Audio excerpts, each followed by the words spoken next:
Dengan terbitnya Perpres pengadaan barang jasa terbaru, maka proses pelaksanaan pekerjaan pengadaan akan mengalami perubahan guna mencapai tujuan pengadaan yang lebih baik.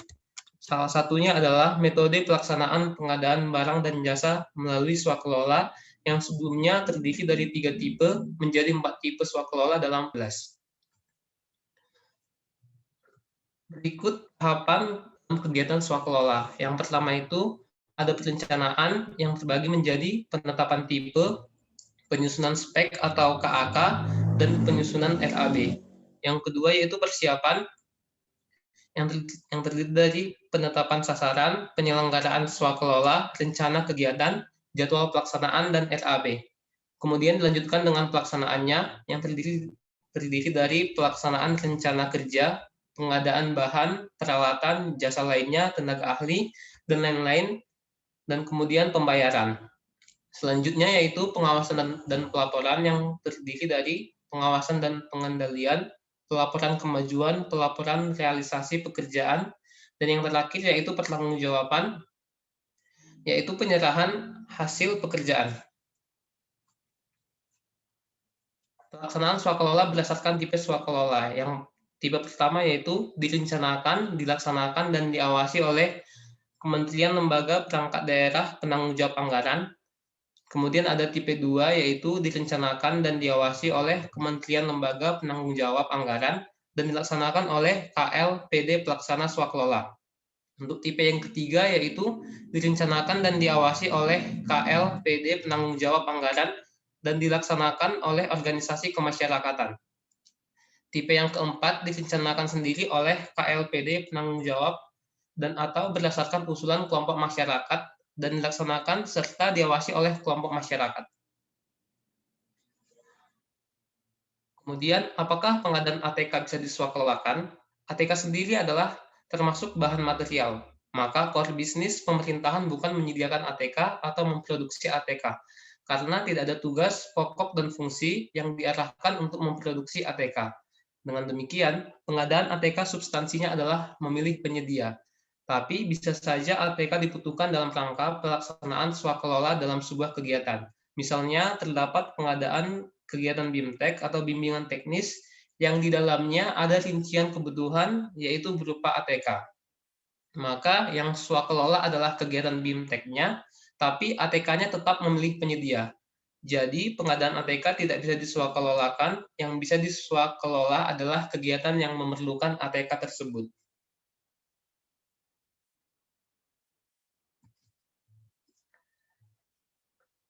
Jadi intinya yaitu jenis pengadaan atau barang jasa yang dapat dilaksanakan dengan cara swakelola adalah pengadaan dalam bentuk pekerjaan membuat sesuatu atau melaksanakan kegiatan, bukan membeli barang yang sudah jadi.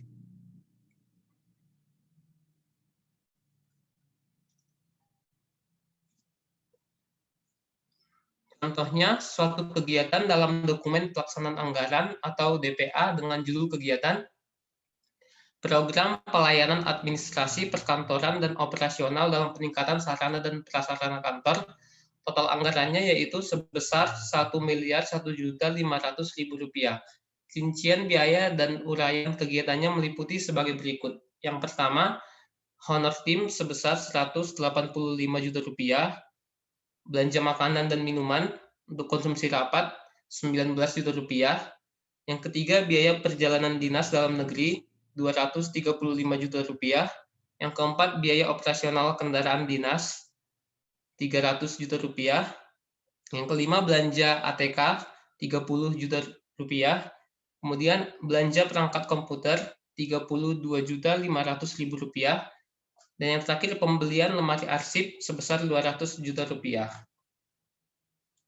Pekerjaan mana yang dapat diswakelolakan? Kita lihat di selanjutnya. Jadi dari contoh kegiatan dalam tipe tersebut dapat dipecah menjadi dua, yaitu yang dilaksanakan secara swakelola dan melalui penyedia. Kegiatan swakelola dengan judul Program Pelayanan Administrasi Perkantoran dan Operasional dalam Peningkatan Sarana dan Prasarana Kantor, total pagu kegiatan sebesar Rp739 juta. Yang pertama yang bisa diswakelolakan yaitu honor tim sebesar Rp185 juta, kemudian belanja makanan dan minuman untuk konsumsi rapat sebesar Rp19 juta, biaya perjalanan dinas dalam negeri sebesar Rp235 juta, kemudian biaya operasional kendaraan dinas sebesar Rp300 juta. Untuk pengadaan yang melalui penyedia yaitu pembelian lemari arsip, ATK, dan komputer.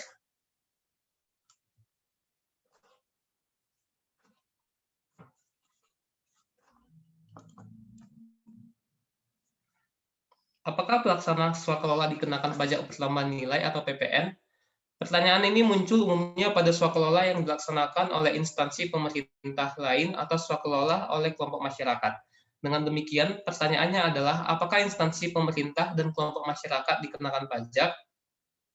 Untuk pajak pertambahan nilai atau PPN yang diacu adalah Undang-Undang Republik Indonesia Nomor 42 Tahun 2009 tentang perubahan ketiga atas Undang-Undang Nomor 8 Tahun 1983 tentang pajak pertambahan nilai barang dan jasa dan pajak penjualan atas barang mewah. Pasal 4 ayat 1 bahwa pajak pertambahan nilai dikenakan atas yang pertama, penyerahan barang kena pajak di dalam daerah pabean yang dilakukan oleh pengusaha. Kemudian, impor barang kena pajak, penyerahan jasa kena pajak di dalam daerah pabean yang dilakukan oleh pengusaha, pemanfaatan barang kena pajak tidak berwujud dari luar daerah pabean di dalam daerah pabean, kemudian pemanfaatan jasa kena pajak dari luar daerah pabean di dalam daerah pabean. Yang keenam, ekspor barang kena pajak berwujud oleh pengusaha kena pajak. Kemudian ekspor barang kena pajak tidak berwujud oleh pengusaha kena pajak, dan ekspor jasa kena pajak oleh pengusaha kena pajak. Kemudian dilanjutkan oleh teman saya, Udin. Ya, akan saya lanjutkan. Apakah pelaksana swakelola dikenakan pajak pertambahan nilai atau dan BPH? Karena instansi pemerintah dan kelompok masyarakat bukanlah pengusaha, maka tidak termasuk subjek yang dikenakan PPN. Meski juga menyerahkan barang atau jasa kepada pemerintah. Di dalam swakelola pasti ada proses pemilihan penyedia barang atau jasa. Misal, pembelian material semen dalam swakelola kepada pedagang semen yang merupakan pengusaha kena pajak. Maka nilai pembelian semen di atas Rp2 juta tetap dikenakan PPN. Untuk pajak penghasilan atau PPH, sesuai dengan ketentuan Undang-Undang Nomor 36 Tahun 2008, adalah pajak penghasilan yang dikenakan terhadap subjek pajak atas penghasilan yang diterima atau diperolehnya dalam 1 tahun pajak. Untuk itu, pelaksana swakelola baik itu perseorangan, badan atau badan usaha yang mendapatkan penghasilan dari kegiatan swakelola tetap dikenakan PPH sesuai ketentuan yang berlaku. Misal, pajak perseorangan, yaitu PPH 21, tetap dikenakan jika personil atau tenaga ahli mendapat gaji atau upah sesuai dengan batasan yang ditentukan. Pemotongan atau pemungutan pajak atas penggunaan dana desa swakelola.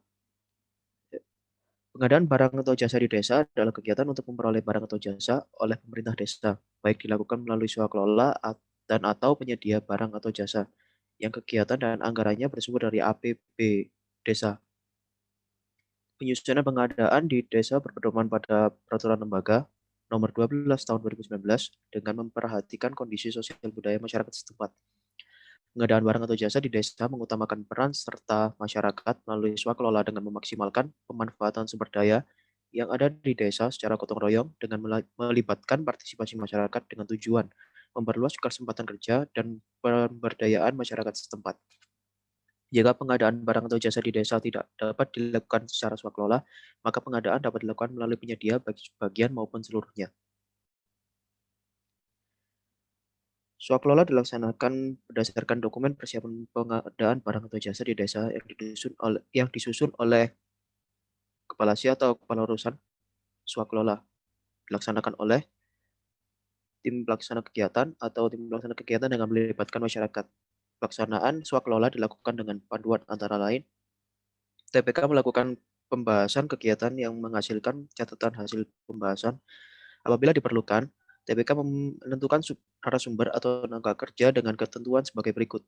Narasumber dapat berasal dari masyarakat desa setempat, organisasi perangkat daerah, kabupaten atau kota, dan atau tenaga profesional. atau tenaga kerja diutamakan berasal dari masyarakat desa setempat. Kemudian TPK menyusun laporan hasil pelaksanaan kegiatan dilengkapi dengan dokumentasi kegiatan. Dalam melaksanakan kegiatan swakelola, TPK memanfaatkan sarana atau prasarana, peralatan, material, bahan yang tercatat atau dikuasai di desa. Dalam hal pelaksanaan swakelola membutuhkan sarana, prasarana, peralatan, material, bahan yang tidak dimiliki atau tidak dikuasai desa, maka TPK melaksanakan pengadaan barang atau jasa melalui penyedia. Next.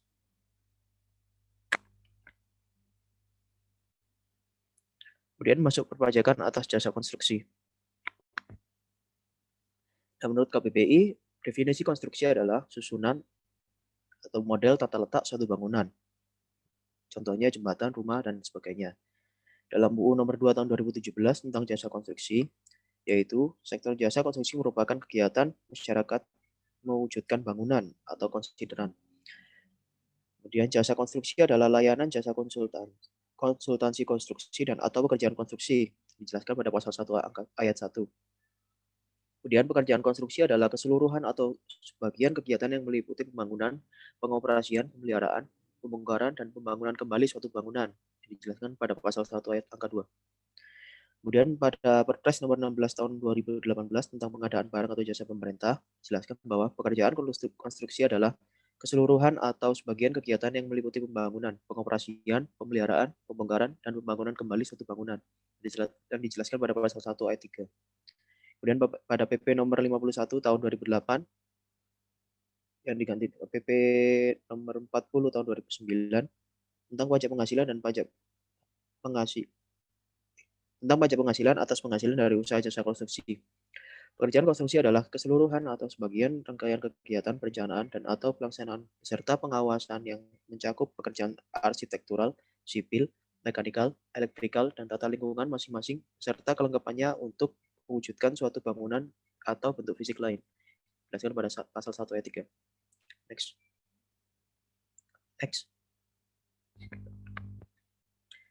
Nah, ini perbedaan jasa konstruksi pada pasal 4 ayat 2 dan pasal 23 PPH.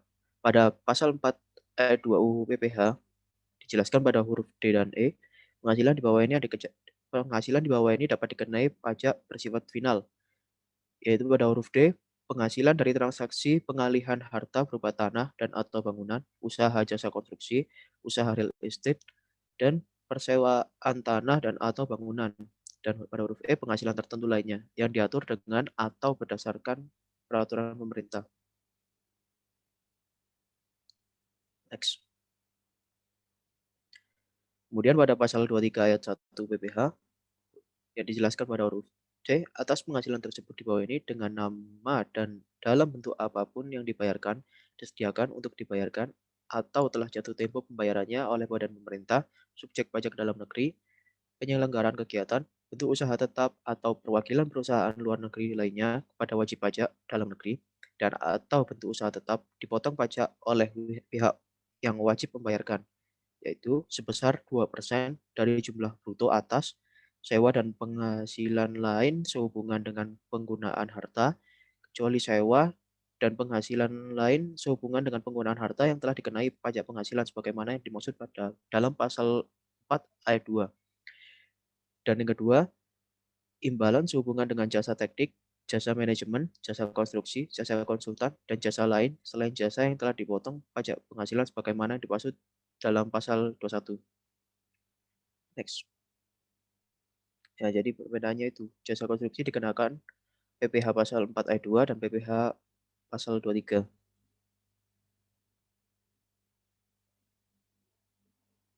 Ya, selanjutnya akan dijelaskan oleh Imam. Terima kasih. Selanjutnya akan saya lanjutkan. Ini berkaitan tentang perbedaan jasa konstruksi pada pasal 4 ayat 2 dan pasal 23. Ruang lingkup pekerjaan yang dikenakan PPH pasal 4 ayat 2 bagi wajib pajak yang mempunyai kualifikasi sebagai pengusaha jasa konstruksi. Pasal 1 angka 2 dan 3 Undang-Undang nomor 2 tahun 2017 tentang jasa konstruksi. Itu yang di nomor 2, konsultasi konstruksi adalah layanan keseluruhan atau sebagian kegiatan yang meliputi pengkajian, perencanaan, perancangan, pengawasan, dan manajemen penyelenggaraan konstruksi suatu bangunan. Dan nomor 3-nya, pekerjaan konstruksi adalah keseluruhan atau sebagian kegiatan yang meliputi pembangunan, pengoperasian, pemeliharaan, pembongkaran, dan pembangunan kembali suatu bangunan. Pada pasal 12 Undang-Undang Nomor 2 Tahun 2017 tentang jasa konstruksi, itu terbagi jenis-jenis usaha jasa konstruksi, yaitu meliputi pertama ada usaha jasa konstruksi, konsultasi konstruksi, kedua ada usaha pekerja konstruksi, dan yang terakhir ada usaha pekerjaan konstruksi terintegrasi. Oke. Nah, selanjutnya ini ada ruang lingkup pekerjaan yang dikenakan PPH pasal 4 ayat 2 bagi wajib pajak yang mempunyai kualifikasi sebagai pengusaha jasa konstruksi.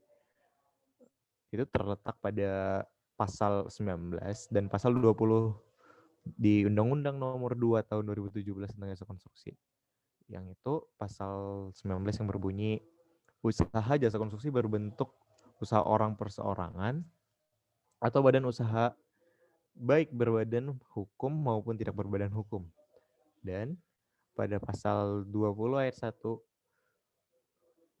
kualifikasi usaha bagi badan usaha sebagaimana dimaksud pada pasal 19 terdiri atas usaha kecil, menengah, dan besar. Pada pasal 1, angka 1 dan nomor 3, pada PP nomor 22 tahun 2020 tentang peraturan pelaksanaan undang-undang nomor 2 tahun 2017 tentang konstruksi. Di situ dikatakan konstruksi adalah rangkaian kegiatan yang mewujudkan, memelihara, menghancurkan bangunan yang sebagian dan atau seluruh menyatu dengan tanah atau tempat kedudukannya menyatu dengan tanah. Yang pada nomor 3-nya, jasa konstruksi adalah jasa konsultasi konstruksi dan atau pekerja konstruksi. Oke. Selanjutnya, pada PP nomor 40 tahun 2009 tentang perubahan atas peraturan pemerintah nomor 51 tahun 2008 tentang PPh atas penghasilan dari usaha jasa konstruksi. Itu pada pasal 10 huruf A angka 2 yang menyebutkan wajib pajak yang memenuhi kualifikasi sebagai usaha kecil berdasarkan sertifikat yang dikeluarkan oleh lembaga yang berwenang. Dan pada pasal 10 huruf C angka 1 disebutkan bahwa dikenakan pemotongan pajak yang bersifat final sesuai dengan ketentuan dalam huruf D oleh pengguna jasa. Dalam hal pengguna jasa adalah badan pemerintah, subjek pajak dalam negeri, bentuk usaha tetap, atau orang pribadi sebagai wajib pajak dalam negeri yang ditunjuk oleh Direktorat Jenderal Pajak sebagai pemotong pajak penghasilan. Selanjutnya. Dan untuk melaksanakan pekerjaan bidang usaha jasa konstruksi yang bersifat umum, spesialis, dan terintegrasi, astagfirullah. Pengusaha jasa konstruksi diwajibkan memiliki kualifikasi sertifikat kompetensi kerja bagi tenaga kerja konstruksi dan sertifikasi badan usaha sebagai pengusaha jasa konstruksi. Itu tercantum pada pasal 28 ayat 5 dan pasal 41 ayat 1 pada PP nomor 22 tahun 2020. Oke, selanjutnya.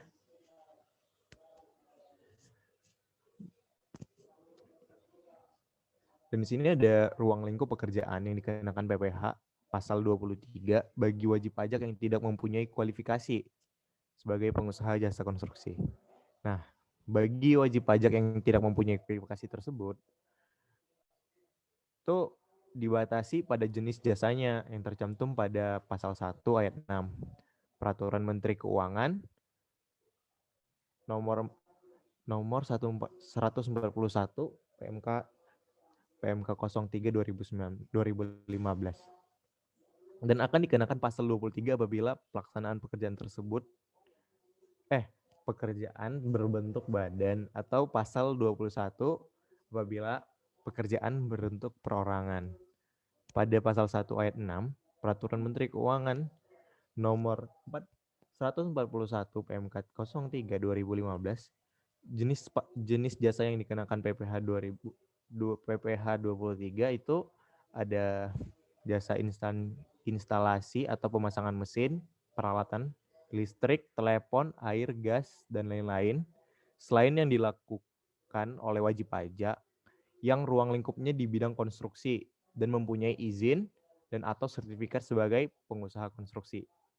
Kemudian ada jasa perawatan, perbaikan, pemeliharaan tentang mesin, peralatan listrik, dan lain-lain.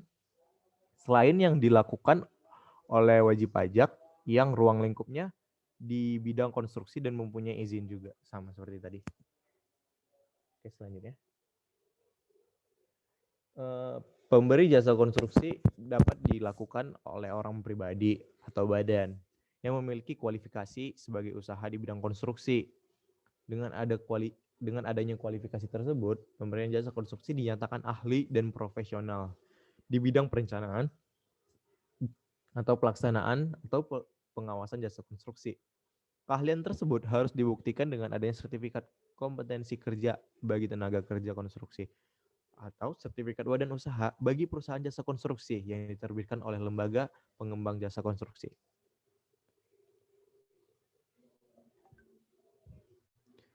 Dan ini ada tarif pajak jasa konstruksi sesuai PP nomor 51 tahun 2008. Dan ini apa? STTD Peraturan Pemerintah nomor 40 tahun 2009. Nah, di sini ada kualifikasi usahanya, ada pelaksana konstruksi yang di situ ada kecil dalam bentuk ini, ada bentuk pekerjaannya itu ada pelaksanaan konstruksi sama perencanaan dan pengawasan. Di pelaksanaan konstruksi itu ada kecil dan menengah dan besar. Kalau kecil itu tarifnya 2%, sedangkan untuk menengah dan besar 3%. Kalau untuk perencanaan tadi, perencanaan dan pengawasan, mau kualifikasi usahanya gimana pun, tarifnya tetap 4% semuanya. Dan semuanya bersifat final. Dan ini ada kualifikasi usaha sudah tidak berlaku sih, tarif PPh finalnya. Dan itu bentuk pekerjaannya pelaksanaan konstruksi dengan tarif 4%. Dan perencanaan pengawasan bertarif 6%.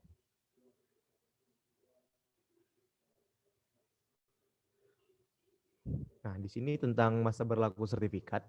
Pertama itu ada sertifikat kompetensi kerja yang berlaku selama 5 tahun dan dapat diperpanjang. Kemudian ada sertifikat badan usaha jasa konstruksi berlaku selama 3 tahun sejak tanggal diterbitkan. Dengan ketentuan wajib melakukan registrasi ulang pada tahun kedua dan tahun ketiga.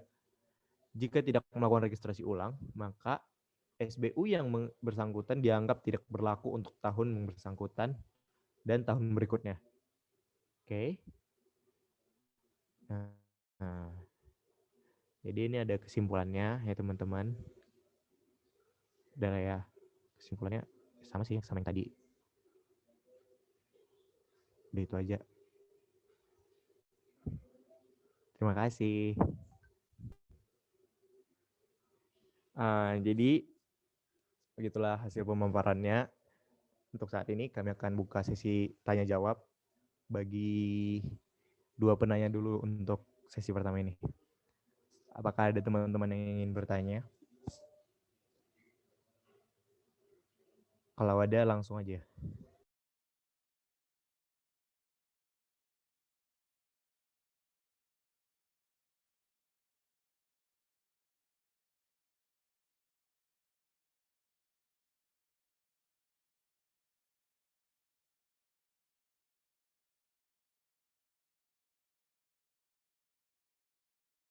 Ada yang mau nanya?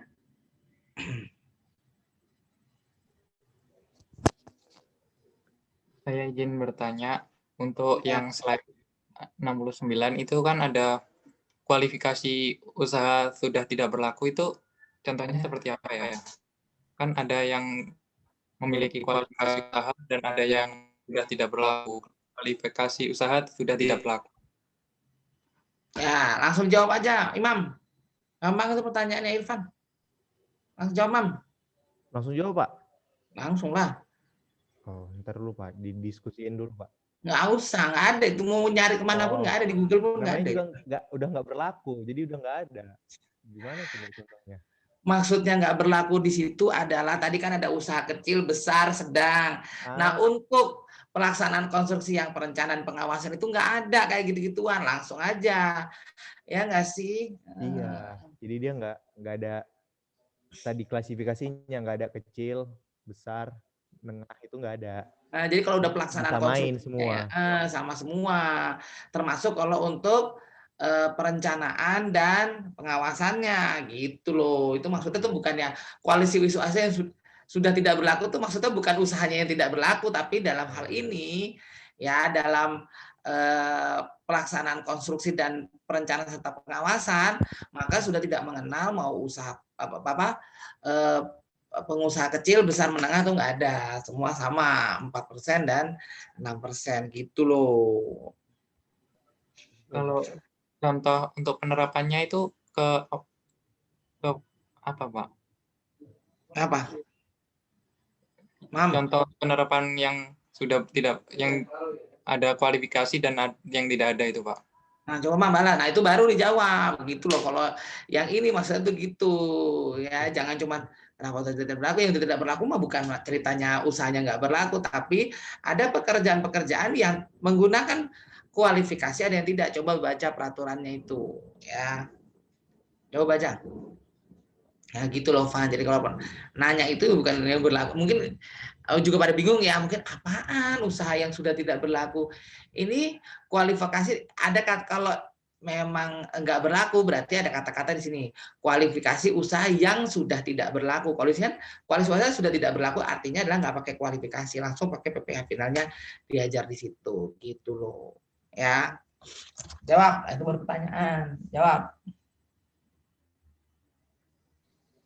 Ya, dulu satu pertanyaannya dari Irfan. Kami satu pertanyaan lagi ya teman-teman untuk sesi ini. Ada lagi yang ingin bertanya? Kalau ada, kalau nggak ada nggak apa-apa sih.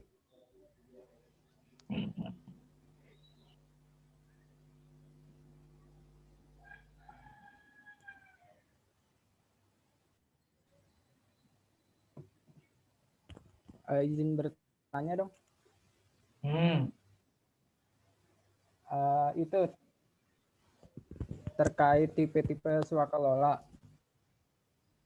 Kan tipe 3 itu kan dilakukan oleh organisasi masyarakat. Kalau tipe 4 itu kelompok masyarakat. Nah, itu bedanya organisasi sama kelompok masyarakat itu apa ya? Terima kasih, Galih. Oke. Oke, Pak. Kami diskusiin dulu sebentar. Mohon waktunya dulu ya, teman-teman.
Oke.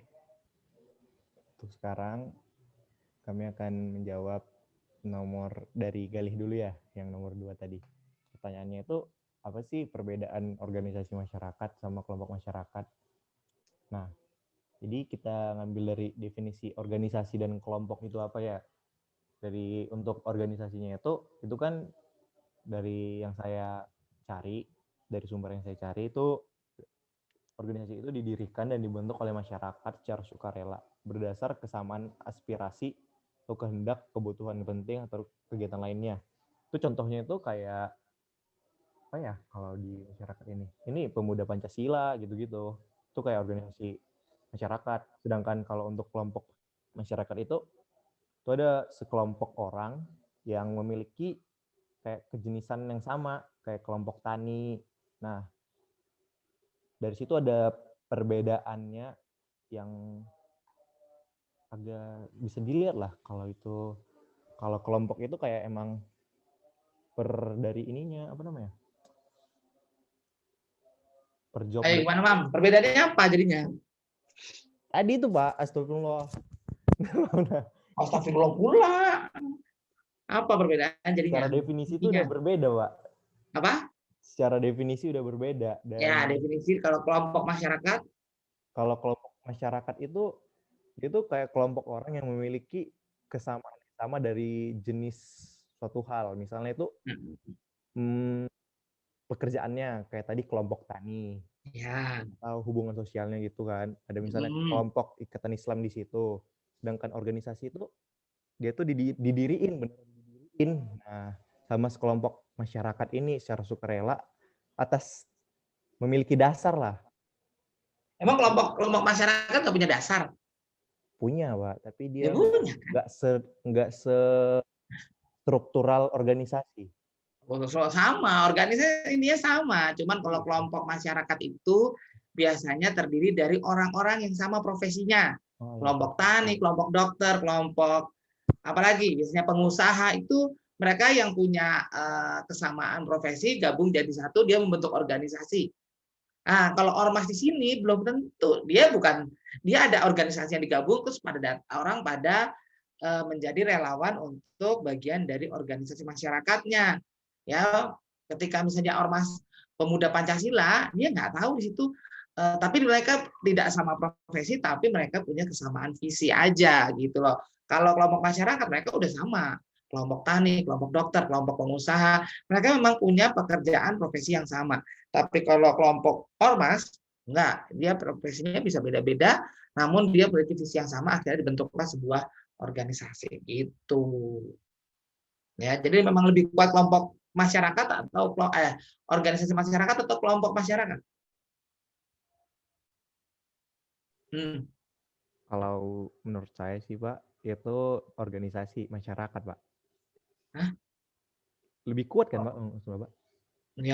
Ya pasti ya kelompok masyarakat dong. Mereka kan udah pasti satu profesi. Ya enggak? Kalau secara keorganisasian ya, mereka pasti satu profesi gitu loh. Ya. Kalau kelompok masyarakat ya kalau organisasi ormas, organisasi masyarakat belum tentu mereka satu profesi. Ya. Tergantung siapa yang mau mendonasikannya ya, nggak ada ikatan di situ. Kalau kelompok masyarakat mereka sudah satu profesi gitu. Jelas ya. Nanti nanya siapa? Makasih, Mam. Gali ya? Iya, Pak. Nah, jadi perbedaannya gitu ya. Nah, kayak misalnya ormas apa? Yang kamu tahu ormas apa sih? Jangan yang udah bubar ya. Jangan dibubarkan. Apa sih ormas? NU lah, NU gitu kan. Kita ambil NU atau Muhammadiyah. Kan itu salah satu organisasi masyarakat. Atau pemuda Pancasila, itu salah satu ormas. Apakah mereka satu profesi di sana? Enggak.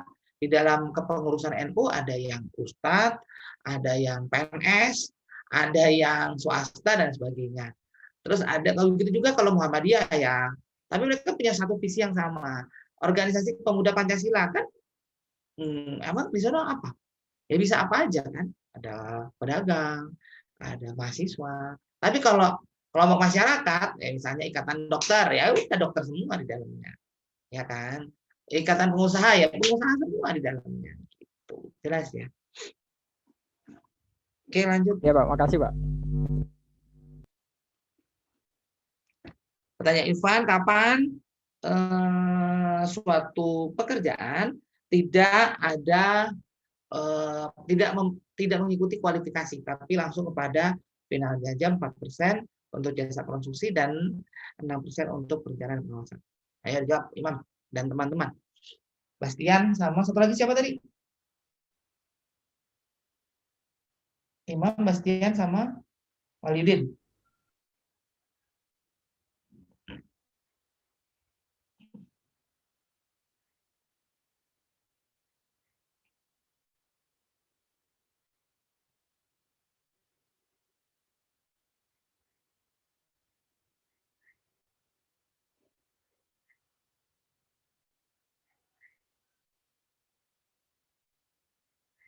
Ayo.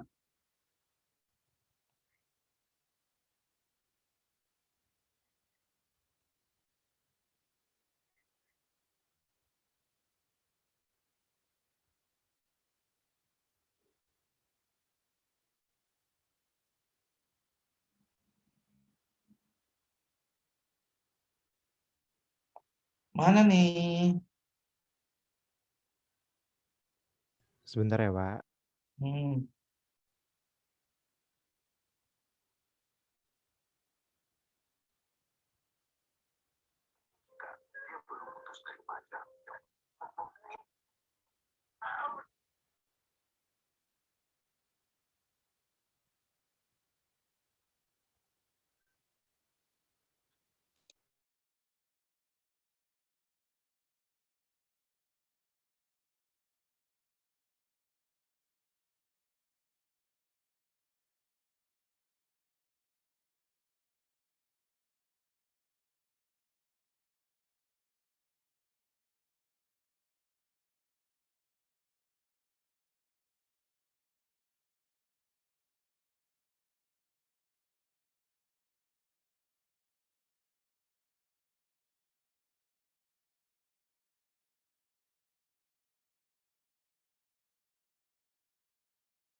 Kok hening kali?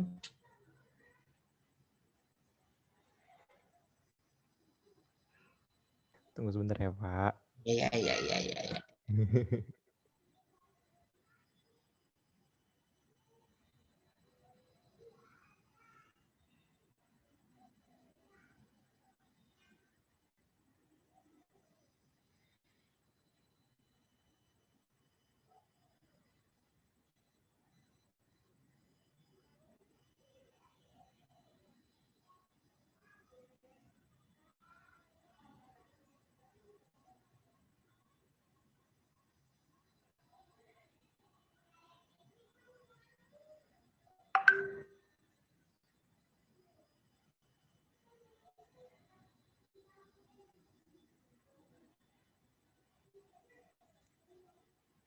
Oke, udah belum? Udah saya jawab aja kelamaan deh. Boleh nggak, Mam? Oh, bentar, Pak. Boleh sih, Pak, tapi kami coba dulu ini ya, Pak. Saya ada dapat nih, Pak. Jadi itu kan ada tentang yang tadi itu pertanyaannya itu tentang kapan sih? Apa sih tadi pertanyaannya? Bentar ya Pak, saya baca dulu. Kapan usaha itu nggak masuk dalam kualifikasi usaha, tapi langsung ditetapkan pada PPh final? Aduh, bentar. Alah, hilang.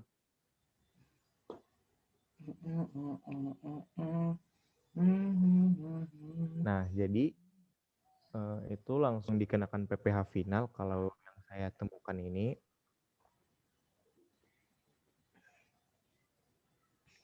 Mana? Bentar Pak, ini itunya websitenya not responding. Nggak bisa scroll Pak. Duh, maaf ya, bentar ya. Bapak aja deh Pak. Tadi saya mau jawab katanya ntar dulu, kira sekarang saya mau jawab. Emang dasar bocah.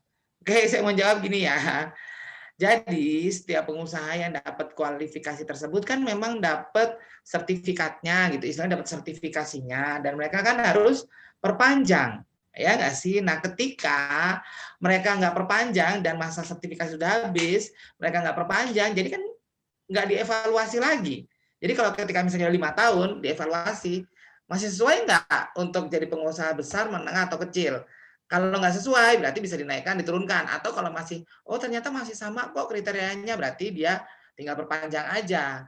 Nah ternyata kualifikasi ini tuh nggak otomatis gitu loh. Jadi kadang-kadang ada pengusaha yang kelupaan, ada pengusaha yang terlewati, akhirnya tidak masuk dalam kualifikasi tersebut. Nah, kalau nggak masuk dalam kualifikasi karena dia sudah habis sertifikasinya, maka langsung dikenakan PPh 4% ataupun 6% gitu loh. Nggak berlaku lagi kualifikasinya. Kenapa? Karena dia udah nggak punya sertifikatnya. Entah kadaluarsa, entah lupa perpanjang. Gitu. Jenis pekerjaannya sama. Jelas ya? Sama nggak paham dengan yang di website tadi? Oh, kalau hampir sama Pak. Kalau di website tadi itu dia tentang yang si tadi itu dia udah nggak punya sertifikat kualifikasi lagi sebagai badan usaha atau perorangan. Iya, dia udah entah lupa perpanjang, entah memang udah habis gitu. Udah, gimana Mam lanjut? Ada teman-teman lagi yang ingin bertanya. 2 pertanyaan lagi deh. Kalau nggak ada juga nggak apa-apa.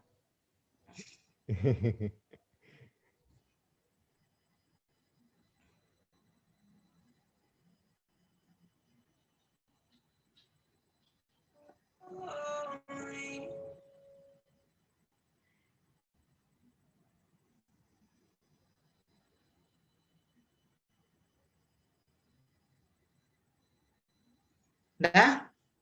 Ya udah Mam, kalau nggak ada Mam, kayaknya nggak ada. Iya Pak, sepertinya udah nggak ada Pak. Oke. Jadi, itu tuh dulu Mam. Iya. Makasih ya teman-teman semua udah mau dengerin presentasi kami, dan untuk yang bertanya terima kasih, dan terima kasih juga untuk Bapak yang udah ngebantu kami.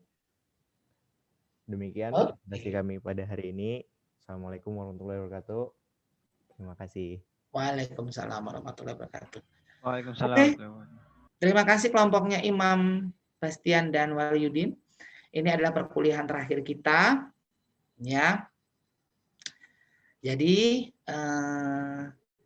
sebetulnya ada tugas lagi buat kalian, tapi dikerjakan aja, paling lambat dikumpulkan besok hari Jumat. Ya, dikumpulkan ke sekretaris saya. Siapa? Rebecca ya. Karena Rebecca lagi dalam situasi kedukaan, mohon di backup sama Imam. Ya, Imam besok tolong dikumpulkan tugas teman-teman. Ya, udah saya kirimkan ke grup. Ya, apa itu tugasnya udah saya kirimkan ke grup. Nanti dikumpulkan. Silahkan kalian berdiskusi, silahkan brainstorming, kerjasama boleh. Yang penting jangan cuma copy paste. Ya, itu adalah latihan untuk ujian akhir semester. Ya, silahkan kalian brainstorming, ngobrol, diskusi, monggo. Yang penting jangan cuma sekedar copy paste. Oke, karena ini pertemuan terakhir perkuliahan, maka ya pertama-tama saya mau mengucapkan terima kasih banyak selama perkuliahan 1 semester ini. Saya mohon dibukakan pintu maaf sebesar-besarnya apabila ada hal-hal kurang berkenan dari saya. Kalau misalnya saya juga tidak sesuai dengan ekspektasi kalian, saya mohon dibukakan pintu maaf sebesar-besarnya.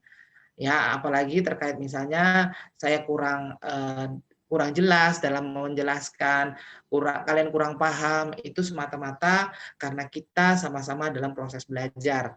Saya juga proses belajar, kalian pun dalam proses belajar. Ya, jadi saya mohon dibukakan pintu maaf sebesar-besarnya. Untuk ujian, sekali lagi saya tekankan, saya tidak mengharapkan kalian mengejar nilai. Ya, jadi kalau misalnya kalian apapun ujian atau soal yang dihadapi, ya kerjain aja gitu loh, kerjain aja. Yang penting jangan nyontek, yang penting jujur, yang penting berintegritas. Masalah nilai itu masih berada di tangan saya. Ya, saya lebih suka dengan mahasiswa yang berproses daripada mahasiswa yang dapat nilai bagus tapi tidak berproses, tapi caranya instan, misalnya nyontek, ya tanya sana, tanya sini, apalagi kalian ujian juga open book, ya sharing jawaban, itu saya nggak suka. Lebih baik kalian apa adanya, masalah nilai itu masih ada di tangan saya. Karena apa?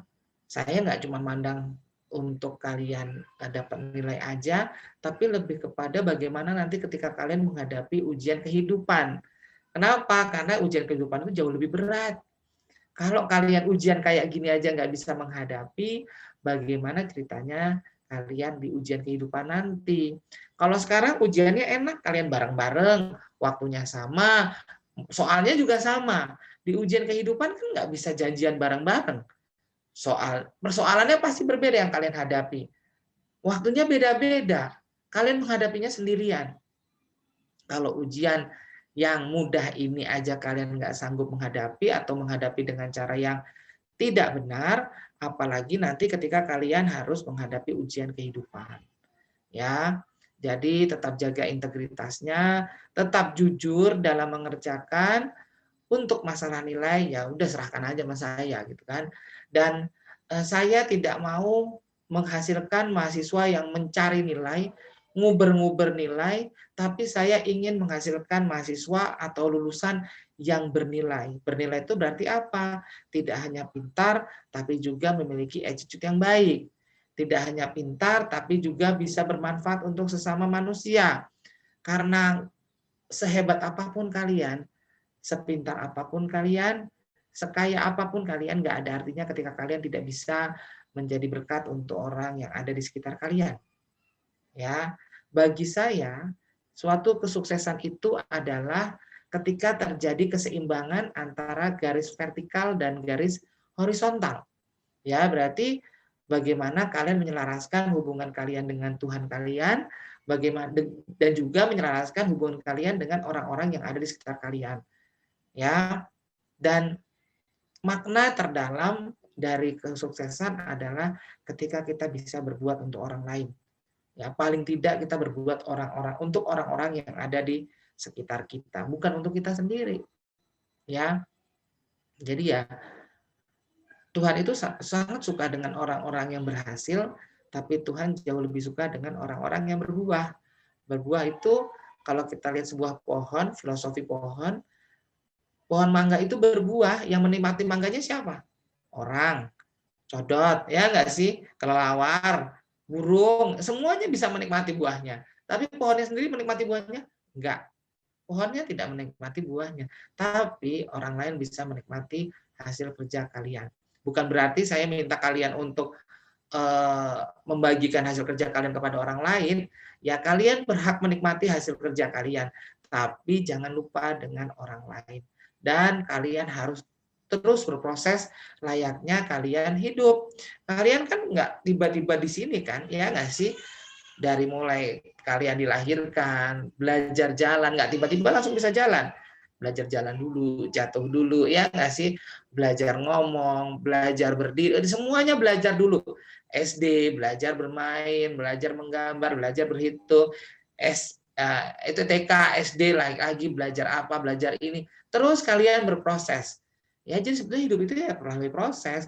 Nggak ada yang instan. Ada sih, mie instan ya dibuatnya secara cepat. Tapi kan hasilnya nggak bagus buat kesehatan. Ya nggak. Sesuatu yang baik itu harus ada prosesnya. Ya, sesuatu yang baik itu harus ada prosesnya. Dan prosesnya dinikmati. Karena apa? Kita punya jalannya itu nggak selalu mulus gitu loh.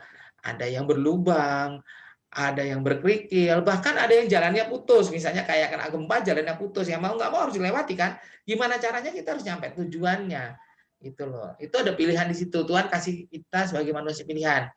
Ya, Tuhan tuh kasih kita sebagai makhluk yang bebas, makhluk yang memilih mau terjun langsung mati atau kita cari cara agar walaupun jalannya terputus tapi kita bisa lewat kan gitu. Itu semua proses. Nikmati aja dan ingat ketika berproses itu bukan berarti semua lancar. Tuhan itu tidak pernah menjanjikan langit itu selalu biru, tapi ya kadang kala ada warna gelap, kadang kala warna hitam, kadang kala bahkan kadang ada pelanginya ya. Tuhan nggak pernah menjanjikan itu, tapi yang penting adalah kita yakin bahwa kita bisa nyampe sana dengan pertolongan Tuhan gitu loh. Makanya saya bilang orang sukses itu ya seimbangnya antara garis vertikal dan garis horizontal gitu loh. Saya juga yakin saya sampai di sini saya jujur ya, saya dari SD nggak pernah ranking, SMP nggak pernah ranking sih paling 10 besar gitu loh, ranking 10, ranking 9. SMA nggak pernah ranking, tapi saya bisa sampai di sini. Saya nggak sehebat itu, saya nggak sepintar itu, tapi saya bisa di sini ya karena memang saya yakin gitu loh. Kalau sudah Tuhan mau, apa yang kita lakukan bisa terjadi. Saya cuma yakin dan berusaha. Walaupun saya nggak sehebat itu, banyak yang IQ-nya lebih tinggi, banyak yang IP-nya lebih tinggi, banyak yang jauh lebih hebat dari saya, tapi mungkin mereka tidak semujur saya gitu sampai di sini. Dan saya yakin itu memang pertolongan tangan Tuhan gitu loh ya. Jadi yakin aja dan bukan berarti kita cuma yakin aja berdoa aja, enggak, tetap ada usahanya. Saya pun juga ada usahanya gitu kan. Dan saya juga melewati prosesnya. Kalau dulu waktu saya kuliah S1, S2 kan saya kelas program eksklusif gitu kan. Program yang isinya semua orang kerja, kuliahnya kuliah sore gitu kan. Pada waktu mereka bikin skripsi, bikin tesis, mereka bayarnya pada bayar 5 juta gitu kan, pada bayar 5 juta. Zaman dulu ya. Saya bisa bayar, apalagi saya kerja di Kementerian Keuangan ya 5 juta itu bukan nggak terlalu mahal bagi saya.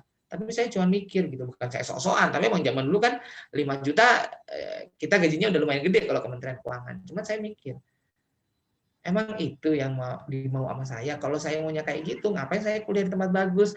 Ngapain saya selama ini kuliahnya capek-capek? Ngapain saya harus pontang-panting kuliah? Mendingan kalau model kayak gitu, sama-sama S1, S2, ambil aja kuliah yang nggak pernah datang tapi absen ada tiba-tiba lulus. Kan bisa kayak gitu, ya nggak? Tapi enggak, saya nggak mau. Saya pengennya berproses, bahwa saya tahu prosesnya capek, saya tahu prosesnya itu melelahkan, tapi ada suatu kebanggaan. Itu loh, ada suatu kebanggaan. Makanya saya juga berproses gitu loh. Dan ingat ketika Tuhan kasih pencobaan, ketika kita dapat masalah, yakin bahwa Tuhan itu nggak pernah ngasih masalah atau ngasih pencobaan sama umatnya gelundung gitu aja, nggak pernah. Pasti sepaket sama solusinya. Jadi Tuhan itu kasih permasalahan untuk kita biar kita belajar, ada sepaket sama solusinya. Ya nggak? Saya tanya sekarang, soal ujian mana yang nggak punya kunci jawaban? Saya tanya sekarang. Ya nggak? Saya bikin soal kan saya pakai kunci jawaban, saya punya kunci jawaban. Lah kalau nggak ada kunci jawabannya, saya ngoreksi pakai apa? Begitu juga apa yang terjadi dalam hidup kita. Semua permasalahan punya kunci jawaban. Perbedaannya adalah, ya kalau kalian nggak belajar kan nggak tahu kunci jawabannya, ya nggak sih? Kunci jawaban itu dalam ujian bisa dapat dari 2, 3 deh. 1, kalian belajar sungguh-sungguh sehingga nemu kunci jawabannya. Ya nggak? Kalian latihan terus, oh ini loh kunci jawaban, itu kunci jawabannya. Yang kedua, dapat dari bocoran, ya nggak? Nyontek. Yang ketiga, biasanya dosen kasih kisi-kisi kan gitu, ya nggak sih? Yang 2 ini nggak berproses. Yang 1 yang berproses. Nah, ya kita harus belajar gitu loh. Semua permasalahan, semua soal, itu pasti ada kunci jawabannya. Kalau nggak ada kunci jawabannya, ya berarti soalnya salah. Ya, itu manusia bisa bikin salah. Kalau Tuhan kan nggak mungkin bikin salah. Pasti dia udah kasih solusinya, hanya tinggal tunggu nih.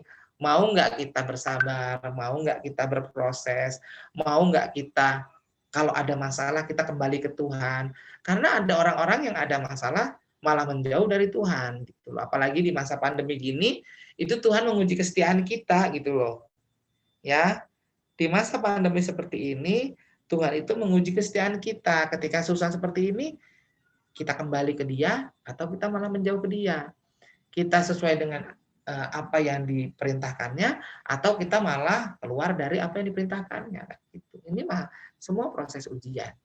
Dan kita semua adalah proses belajar. Jangan dikira saya sudah ngomong kayak gini, saya sudah hebat, saya sudah matang, saya sudah sempurna. Enggak, kita semua sama-sama belajar. Saya ngomong gini, itu adalah sebagai jam beker untuk saya, biar saya ingat, oke, saya sudah ngomong ke mahasiswa ini, berarti ya saya harus melakukannya. Saya udah ngasih tahu mahasiswa untuk bersabar, untuk kembali ke Tuhan, jangan pernah putus asa. Ya, saya pun harus melakukannya. Oke, jangan lupa minta doa restu sama orang tua, karena saya yakin apapun yang terjadi dalam hidup kita, saya sampai di sini ya karena memang restu dari orang tua saya, gitu ya. Jadi ya kalian juga harus gitu ya, minta doa restu orang tua. Ini mau ujian biar lancar, ya, biar semuanya lancar. Oke, jangan lupa jaga kesehatan, ya, jaga kesehatan. Selain 3M juga ada 2M yang lain, menjaga keimanan dan menjaga imunitas, itu penting. Ya, saya selalu ingatkan itu karena apa? Kita nggak mungkin, ya, kadang-kadang manusia khilaf gitu loh. Saya selalu ngomong ini, kita habis megang uang, terima GrabFood, megang pagar, megang pintu, kita lupa kadang-kadang garuk-garuk hidung, megang-megang muka, kadang-kadang kita lupa langsung ngambil makanan. Kadang-kadang kita khilaf, kadang-kadang kita lupa. Padahal kita udah sering banget cuci tangan, sering banget pakai hand sanitizer, jaga jarak. Cuman ketika ya imun kita lemah dan kita lupa, ya akhirnya kita bisa kena gitu. Dan sekali lagi teman-teman, kita doakan teman-teman kita dan saudara-saudara kita yang sedang berjuang untuk sembuh dari COVID. Dan COVID itu bukan aib, ya. COVID itu bukan aib gitu loh. Istilahnya, kenapa banyak orang yang takut untuk ngaku kalau dia COVID, atau takut untuk termasuk saya gitu loh, takut untuk swab test, itu deg-degannya minta ampun, bukan karena saya takut, sebetulnya bukan karena saya takut kena COVID, bukannya saya sombong ya namanya kalau udah kena ya mau gimana, cuman takutnya adalah ejekan manusia netizen luar biasa ini loh yang maha benar gitu kan, ya nggak sih? Kalau udah kena kan pasti ada omongannya, makanya itu sih nggak pernah sholat sih, nggak pernah sembahyang sih, nggak pernah ke gereja, kan dikait-kaitannya jadi macam-macam gitu loh. Orang-orang kita tuh kayak gitu. Sedihnya saya adalah udah ada ya di sekitar saya lah, udah ada orang yang ketimpa musibah, keluarganya ada yang kena COVID, masih ada yang ngomongin gitu loh. Ya, masih ada yang ngomongin. Jadi ya tolonglah memiliki empati kepada orang lain gitu loh, memiliki empati dan simpati untuk orang lain gitu loh. Karena COVID ini nggak pandang bulu gitu loh, nggak pandang. Kalau misalnya kita nggak rajin sholat, nggak rajin ibadah segala macam, buktinya kenapa Pak Ustadz banyak yang kena, ya nggak, saya tanya sekarang, ya nggak? Kan kalau Pak Ustadz yang kita lihat di TV itu nggak mungkin dia lalai sholat atau segala macam. Tapi apa? Kita bukanlah manusia yang sempurna gitu loh, dan kita nggak pernah tahu rahasia Tuhan seperti apa. Kenapa Pak Ustadz ada yang kena, Pak Pendeta ada yang kena. Kenapa yang kena bukan maling yang kena atau koruptor yang kena semua? Bukan. Ini semua rahasia Tuhan.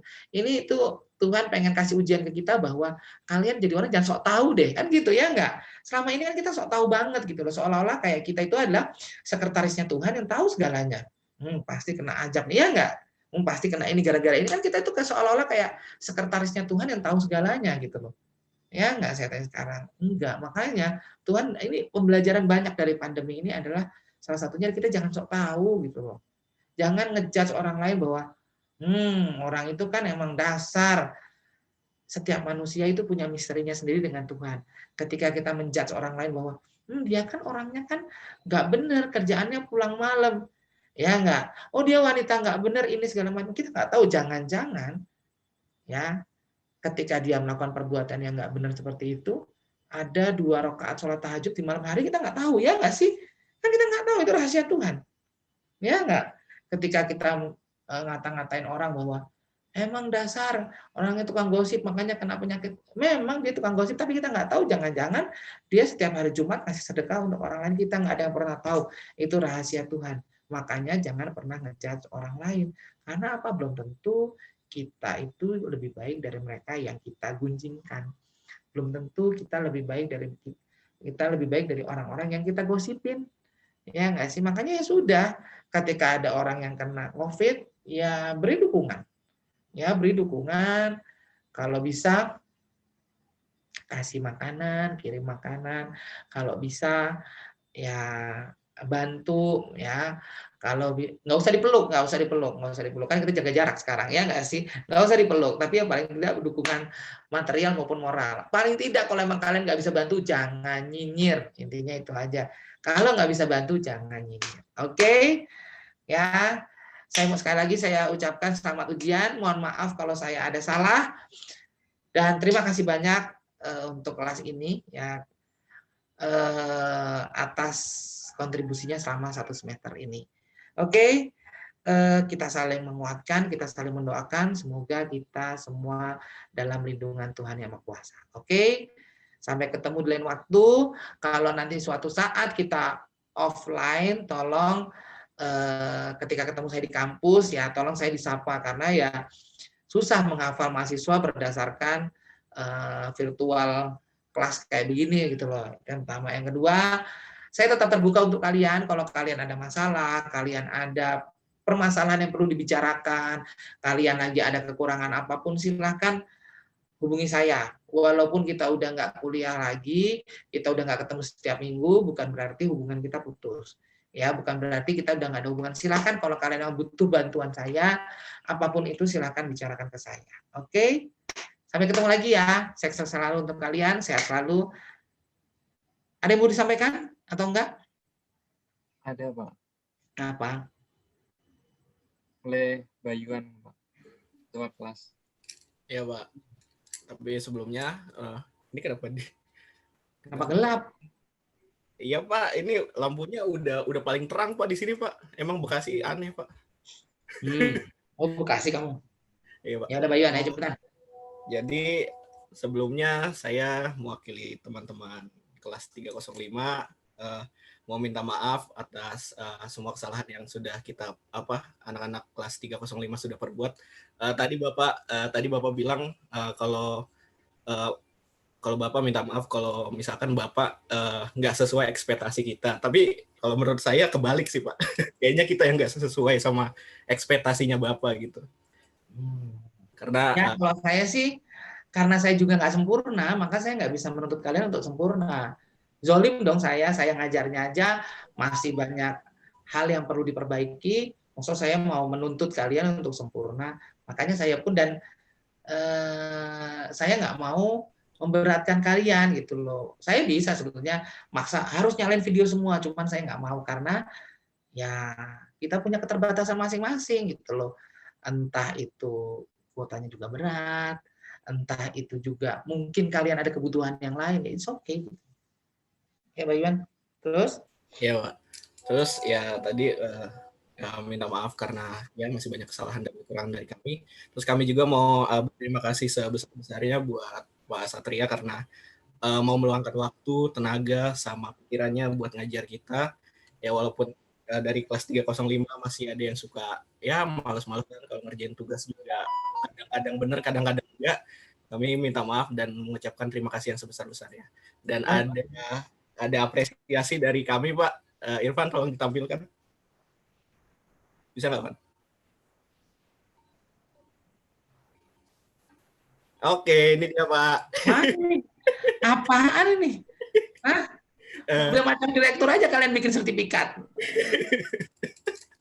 Ya ini sertifikat penghargaan dan terima kasih kepada Pak Satria sebagai dosen pengampu mata kuliah perpajakan instansi pemerintah tanggal 28 Januari 2021, warga kelas 305. Terima kasih Pak.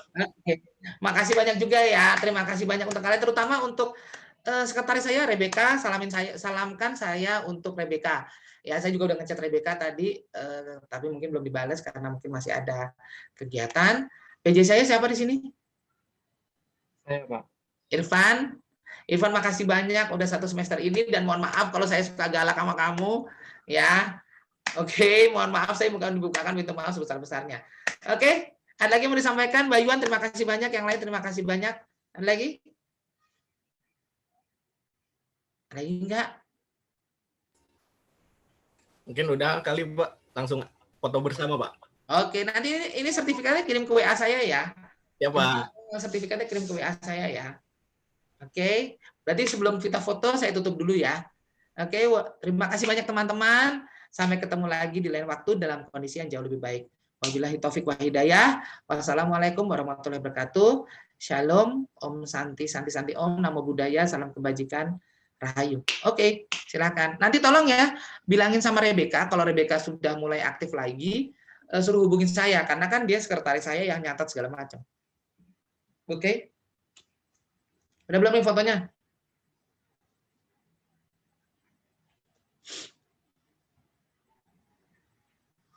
Untuk teman-teman bisa menyalakan video kameranya.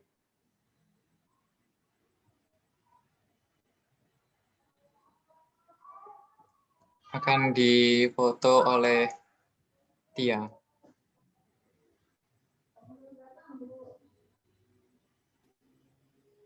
Yang slide pertama dulu ya.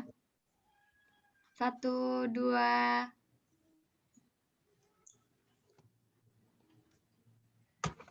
Bentar.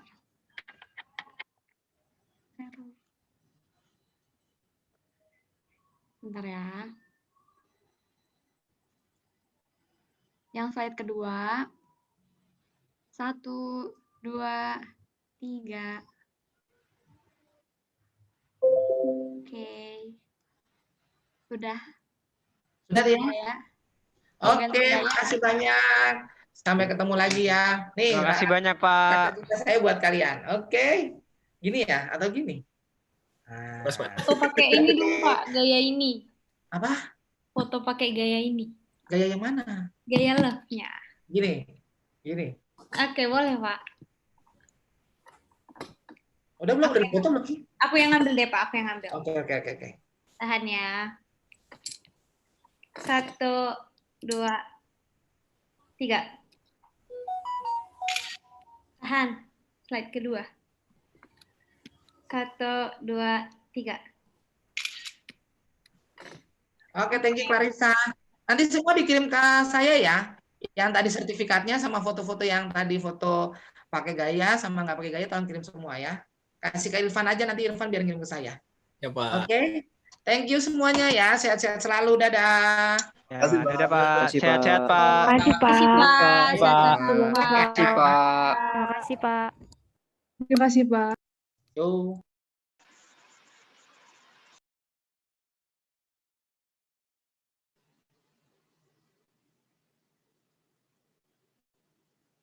Makasih, guys.